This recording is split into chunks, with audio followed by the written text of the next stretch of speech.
In a world where every obstacle is an opportunity, one athlete embodies the true essence of resilience.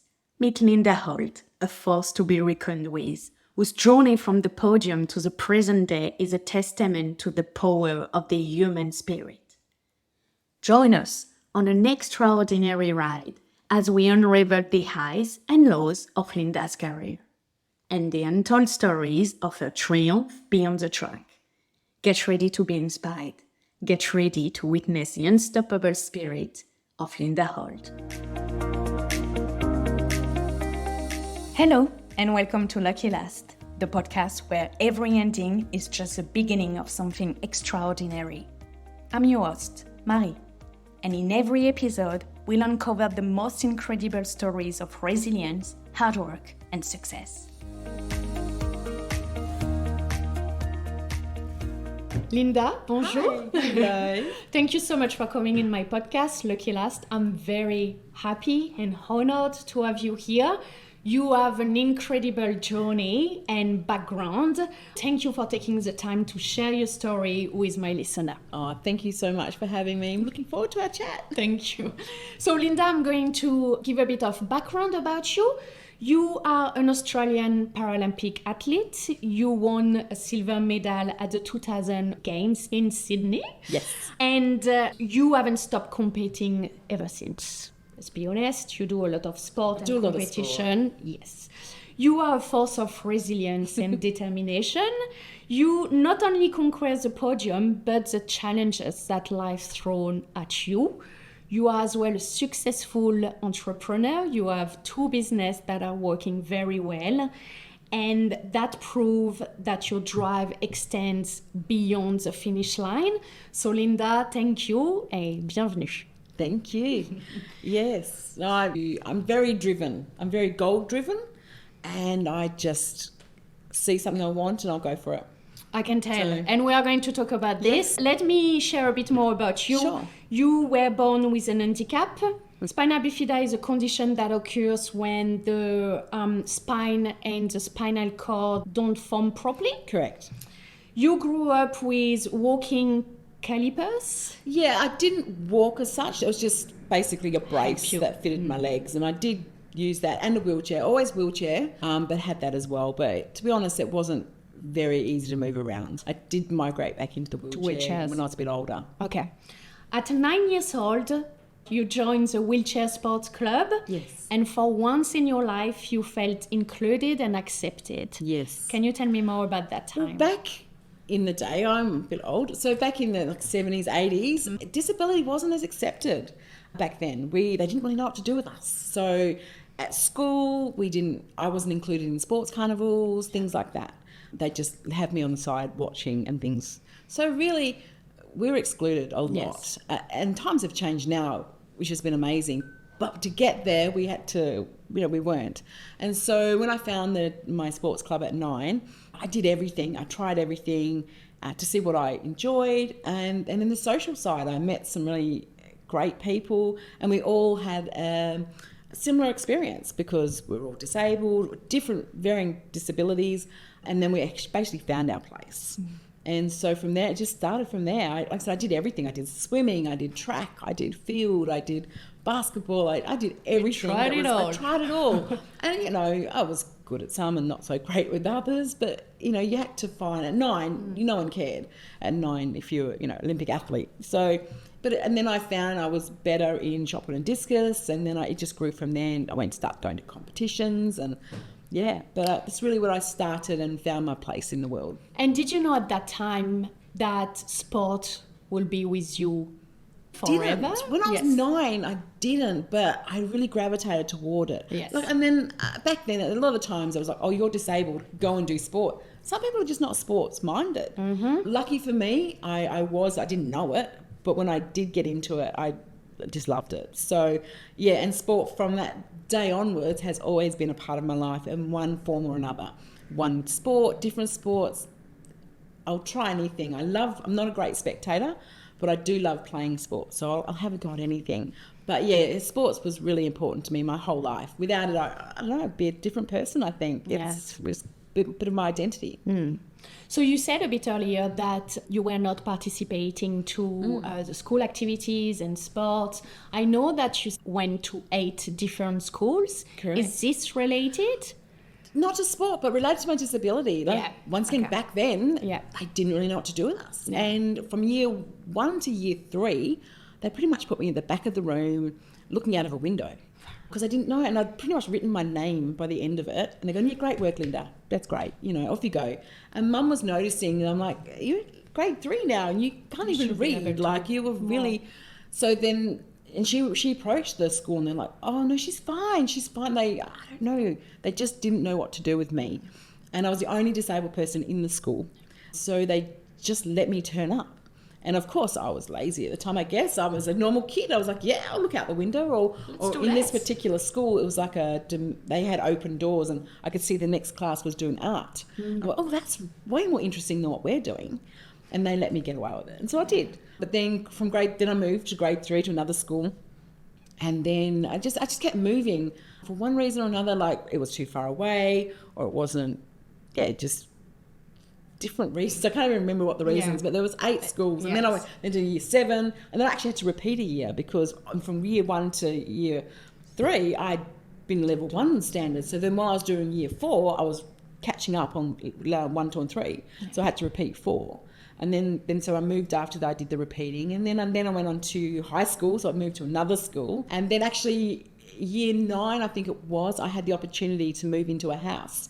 I think I was 14. And I had an opportunity to move into a house to become independent. I was like, yeah. So I left home at 14, you could say, moved in with about 5 other disabled girls. We cooked, washed, ironed, cleaned. We did everything. And we had someone watching over us who I still know to this day. He's a really good friend. And I learned to be independent there.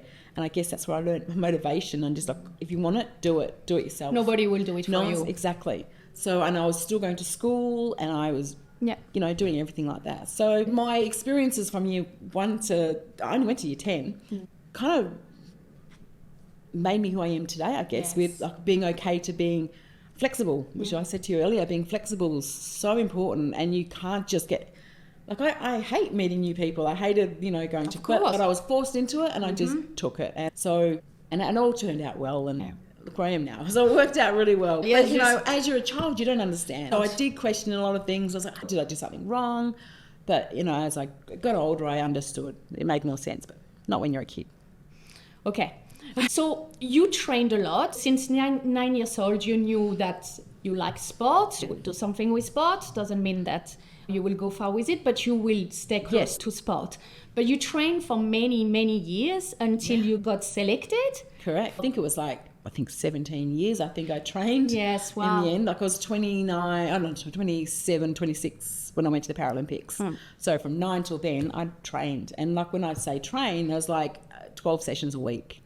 Training, and then as I got older, obviously I worked, and I was working full-time jobs as well, because the Paralympians don't get paid. At the time, they did not get paid, and unless you were a superstar, you didn't get sponsorship, so you did it for the love of it. So I had to work full-time and train full-time.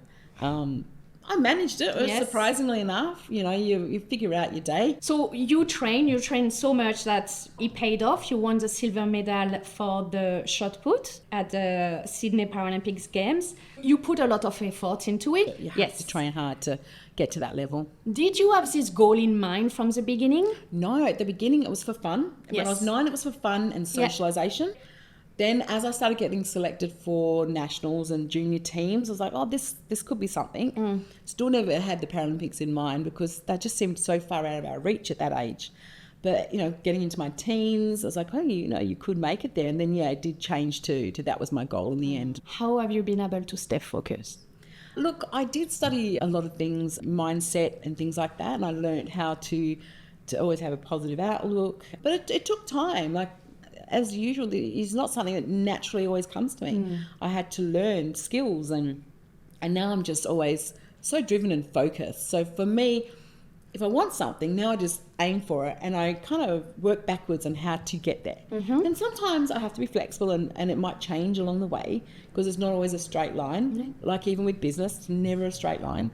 And I just work my way until I get to where I want to be or to a close enough place or further. staying positive, it's important because, I mean, you have a choice on how you want to deal with things. There's always two sides. I can choose to go, oh, it's just like a rubbish day. Or I can choose to go, well, something good happened today. You will get something and I will then good focus on that in the day. Because whatever you focus on, you'll get, is I like to think. Not always, that's a very broad statement, but, you know, things can get in the way, like my hospital stays, which I'm sure we'll talk about, but that's definitely a sidetrack. But it's a sidetrack. It doesn't have to be the end. Yeah. And I just have to change my position to whatever I need to do and then get back to it afterwards. We will come back to that. I just want to go back to the Paralympic Games. So you won this medal for the shot put. You as well competed for... Discus? Yes, for discus. And you actually competed against someone who had full body straight. Pretty much. So what happens with the Paralympics, it differs to the Olympics where, I mean, you're an able-bodied person, you'll just compete against another female or another male. Everyone's pretty equal in that aspect. With disabilities, we're all very different in our levels. So we have a grading system. And so I'm considered an F55.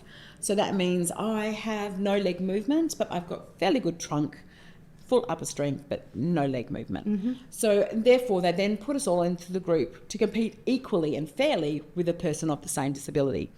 So I would usually compete against another 55. In the case of my discus, I'm not sure why the reasoning, whether they didn't have enough people or they didn't have enough time, I'm not sure. But they combined all of the categories.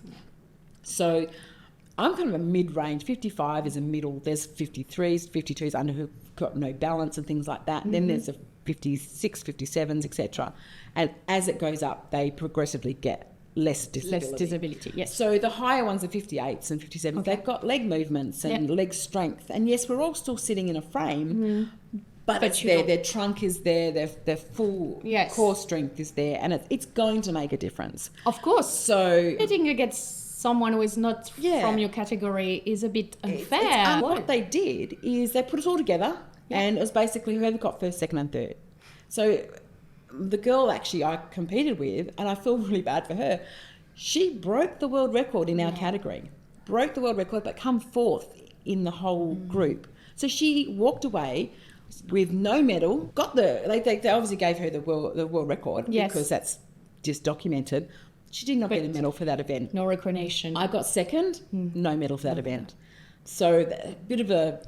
This is very frustrating. It is frustrating. Does it happen often in Paralympic Games? It actually... It does happen. It still happens. They do try and keep the categories. Yes. But for whatever reason, it does still happen. It actually happened to me. I was trying out for the latest Commonwealth Games as well, of recent times. And I was in the team. I was like, yep, pretty much got a spot there, have everything go well. Same thing happened. It was the first top 7 or the top 9 in the world for the Commonwealth. And I was like 7. I was just on the edge. And then come time, just a couple of weeks actually before we left, I even did a uniform fitting and everything. I did the uniform fitting, the lot. A couple of weeks before we left, 2 people in Dubai, they had a competition over there, knocked me out. They were new 57s, 58s, whatever they were. So you were not even 55? I got knocked out. No, not even 55. I was still, I think at that time, 3rd in the world in my own category. One of the girls I trained with, amazing girl, and she's a 58 or 57. I think she's ranked 10th or 15th in the world. She throws only a little bit further than me. She got to go. And I was happy for her to go, but I got kicked out and I'm 3rd in the world. And I did not get that opportunity. So I'll be honest, that did sting a bit. Yes. But you know what? That's how it is. And I didn't go.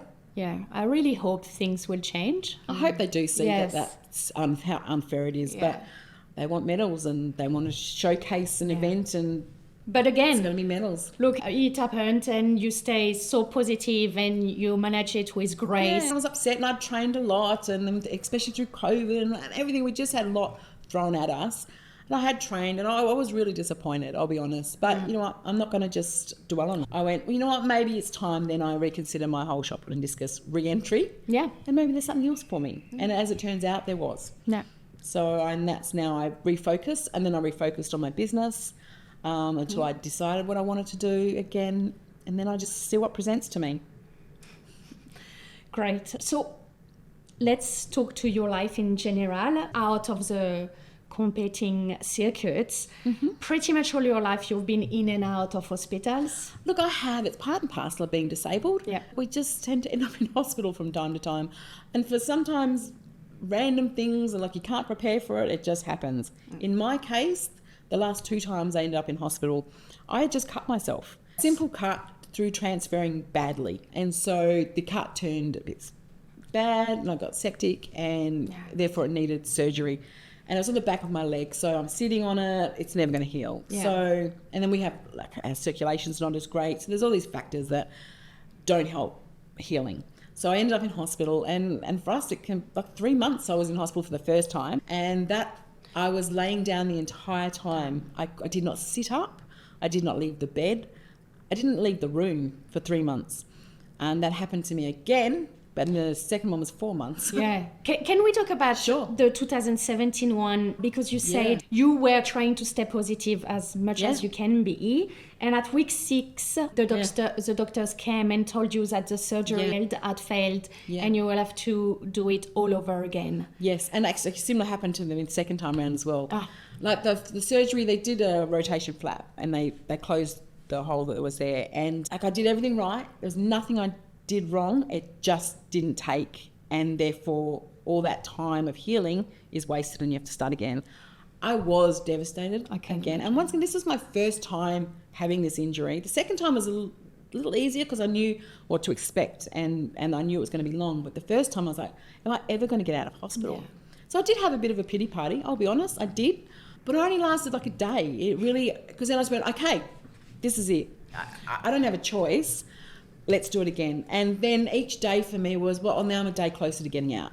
So my focus was a day closer to getting out. And at that time, I didn't even know what that would be. Would it be another week? Would it be another couple of months? It was really up in the air, but I just tried to. And, I worked from bed. Yeah. I went, well, I can move my arms. I laid down. Yeah. I had a laptop and I had a table that I could sit over me that bent, tilted. And I was basically conducting business in bed as I'm getting blood tests and I'm having blood taken. I'm like, I'm on a meeting. It's okay. So, I just made the best of my situation. I couldn't do anything about it other than just lay there and heal. So that's your philosophy, always moving forward. You say, I was determined and learned early that I might not have been able to change my environment around me, but I could change the way I navigated through it. Exactly. This is so powerful. I think there is a lot to take from what you said. It's vital for anything we do in life. I think our mindset plays a crucial role on how we welcome challenges and circumstances and never look back and try to remember that there is further these challenges, there is further this, and keep in mind your goals and what you want to achieve, and don't get too discouraged about that. And I think your life is about showing up and moving forward. There's always another way. There's always another way to do something. There's always another path I can take. There's always something. I mean, and even with disability, it's disability. Anyone can become disabled at any time in life. Absolutely. Mine was by birth, but anything can happen. Totally. And life doesn't end there. And that's what I want to let people know. So it's whatever, if your business fails, if you break up a relationship, it's not the end of the world. It's not great at the time. And you have to take time to grieve. You have to. There's a process. But the longer you stay there, you won't move forward from it and you won't find your new direction. And it might be a better situation. It might not, but that's the hand I get dealt. So I'll make the best of the hand I get dealt. And for me at that time, I was in hospital, laying on my back, I'm actually on my side. And I just had to live life from that bed at that time. Yeah. That was the time I had. That's very powerful words and mindset. I'm learning a lot from you, I'm telling you, learning a lot. So thank you for sharing. We come back to 2021, you mentioned it. Yes. Welcome back to the curveball. Never a dull moment with you, Lynda. Exactly. You spent 4 months again at the hospital. Yes. Same thing happened. Yeah. I cut myself just transferring. It's, I try so hard to do it right, but you know what? I think my chair slipped and something happened. Yeah. I cut my little cut and I was back there again. And this time I knew what I was in for, so I Yes. could prepare. But the doctors didn't listen to me at the beginning, which I'm surprised about because I'm pretty forceful in how I want to do things. But they didn't, and I kind of went with it. Lesson learned. If I think I know what I'm talking about, I should. You should, mention voice that. your... But I went, no. They said, we're going to heal it naturally. I'm like, well, that's not going to work because it's still a fresh wound, and when I sit up, it's going to break down again. No, we'll do it. Okay. So I went with it. We healed it for the first 6 weeks or whatever, and it healed. I left hospital, and the next day it broke down again. I was straight back to the beginning. I had wasted 6 weeks already. So I went back in hospital. I went, okay, this time you're listening to me. This time we need to do surgery. We need to do a rotation flap. That's it. And then I will lay there for another 6 weeks or however long it takes, and I will heal. And then the skin will get tougher, just like life. You get tougher, and then I can be fine after that. Yeah. Sure enough, and that's how we did it. Look, I had some more problems along the way. I had a particular dressing on, and the doctor, I said, you can't, it's a vac dressing, and this vac dressing's it's a suction dressing, so it encourages healing. It's really great. I said, you've got to turn it off before you take it off. No, it's fine. And she ripped the dressing off while it was still had power on. And I then bled for 14 hours. My goodness. And I had to have 2 blood transfusions because they didn't listen to me. Doctors do need to listen to people. And look, once again, I got a bit angry. Yes. And I said, look, you need to listen. And after that, they were pretty good. They listened to me after that. And I healed and I was fine after that. Yeah. But you know what? That was another setback, just more setbacks, because not everyone has the same thinking, and I have to adjust to them. But So how on planet Earth, less than a year after that, early 2022, you have been able to compete at the New South Wales Open Championship. Yes. And not only you competed, but you brought home a silver medal. Yes. Okay. Because I was back into, I decided, look, why not? I don't care how old I am. I can get back into sport after 20 years. Why not? It was harder than I thought, I'll be honest. But You got the nationally I medal did well. there. Yeah, nationally you did very well. And especially after your stays at the hospital. Yeah, exactly. I hadn't had time to train as hard. I was just, let's see how I go. And I was on the day I did really well. Went down. But yeah. So impressed. Now you have a new hobby. I do. I'm so excited about my new hobby. And every time we talk about it, your eyes lift up. So it's very refreshing to see. I love it. Can you tell us more about ice hockey? Look, it's only recent that I started this, late last year. I was looking for something. Actually, I found it a year ago, and I went to a come and try day. I think I was seeing a few people there. And I saw it there and went, oh my God, I love the look of this. This looks really great because it's a team sport. I was singular with my sport. I was on my own, and Sure. it wasn't so... Quite different here, frankly, yes. It wasn't the glamour sport, I'll be honest. But I enjoyed it and I was good at it, so I did it. But this was a team sport, and I'm like, and I'll be honest again, that it was a little bit violent, I've got to admit. It was a little bit, you get thrown around a bit and, it's hit the ice a bit. But I actually quite liked it. So I had a go, and I just loved it. And who knows where this will take me. It could take me to another Paralympics. It may not, and I would not care. Yes. I just love playing it because it's fun. Yes. Amazing people in the team. The people they're helping, everyone helps, and I just love it. But I, of course, being competitive, will take it as far as I can take it. But if I just have to turn up to training every weekend, so be it. But I love it. It's great. But I do, I love it because it's in Newcastle. Yes. And I have to travel 2 hours every Sunday in the morning and 2 hours back, and I do it. This is what we call commitment. It's commitment. I'm there. And discipline. Yes, absolutely. But I just love it. It's great sport. So you not only compete and train, you run as well 2 successful business. Because one's not enough. Yes, why? One's Let's not put enough. a bit more on your plate, Let's see what life gives you. Yeah. So it looks like you have been able to overcome anything that came in your way. Your business is called Willie's Essential. Willie Essential. Mm-hmm. I recently started this, and it all came out of me I had to travel to Perth for work and to see some friends because I grew up there. And I needed some bags, and I had some before that worked, and they were just a bit old and they didn't really work. So I found some, and I really loved them, and they attached to the back of my wheelchair. And it's like a trolley, and when I turn, it turns, and it's just a game changer. So I don't have to have people carrying things for me. I can become very independent, if we haven't noticed already. I'm very independent. And so it makes me more independent. Yes. So I got these bags, and then people were commenting when I was over there, like, "Oh my God, I love these bags. Where do I get some?" Like, what? From Maybe me. there is something. I'm going to start Yeah. something. And so I worked out that I was able to be a distributor for them, and just grew from there. And then I'm like, oh, what else do I have? Yes. You know, what else can I create or buy or that's going to be useful to someone in a wheelchair or elderly? My mum's elderly. Like, what else can I help? So lived experience to me is important. I live it every day. So I've got this other machine that gets me up and down off the ground to get into my hockey chair because it's low. Yes. And I can't, and I'm going to be careful transferring. Yeah. So I have another piece of equipment I found that gets me down from the ground and up off the ground again. So I've added that to my shop now.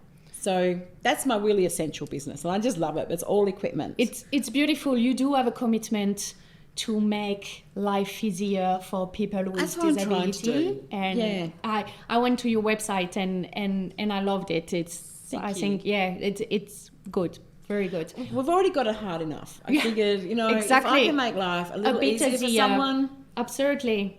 I will. Yeah. And with the NDIS, it makes life easier. A lot of it's covered. It's just, what I said, with the introduction of NDIS, it has made life easier.